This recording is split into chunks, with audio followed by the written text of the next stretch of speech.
La douceur. Aujourd'hui, j'ai envie de te parler de douceur. Et regarde, est-ce que c'est pas doux ça? Comme paysage. Alors la douceur, elle m'a permis d'atteindre énormément de mes objectifs, mais surtout de prendre de grands tournants. Parce que avant, j'atteignais effectivement certains de mes objectifs, parce qu'il y en a où c'était vraiment difficile, mais c'était avec difficulté, c'était en plus des objectifs qui n'étaient pas vraiment alignés avec qui j'étais.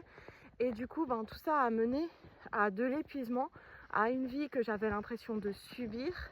Au bout d'un moment, j'avais l'impression de jouer un rôle qui en plus me convenait pas du tout. Et puis, j'avais l'impression au final de ne pas pouvoir prendre réellement des décisions et faire des choix qui me conviennent et qui sont alignés avec moi-même. En gros, je me sentais complètement coincée dans ma vie à subir mon quotidien, à avoir des états d'épuisement. À un moment donné, je pensais que j'étais bipolaire, tellement que j'avais des émotions fortes, etc. En fait, c'est juste mon corps et mes émotions qui tapaient de plus en plus fort à la porte pour me dire mais allô, ta vie elle te convient pas du tout là, c'est pas possible, tu peux pas rester dans cette situation.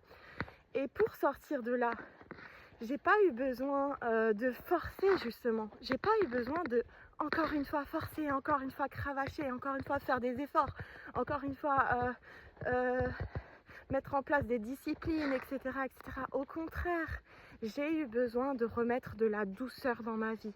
De la douceur, c'est-à-dire m'écouter moi, être à l'écoute de mes émotions, les accueillir, être à l'écoute de ce que je veux vraiment, être à l'écoute de qui je suis, de comment je fonctionne, de ce dont j'ai besoin moi dans ma vie, etc. Et être à l'écoute, c'est aussi accepter en fait que ce soit comme ça et pas autrement, et que si ça plaît pas aux autres autour de moi, c'est leur droit aussi, mais ça veut pas dire que moi je dois me taire ou que moi je dois me conformer à ce que eux ils veulent. Et du coup ça a été les prémices aussi du master plan intuitif, parce que j'ai commencé à justement clarifier mes objectifs. J'ai commencé à définir ce que je voulais vraiment, à définir la vie idéale que je voulais vraiment moi, sans prendre en compte les autres. Et c'est pour ça que j'ai créé le master plan intuitif qui est en ligne là depuis plusieurs années. J'ai plein de clientes qui l'utilisent. Tu peux voir le lien en bio.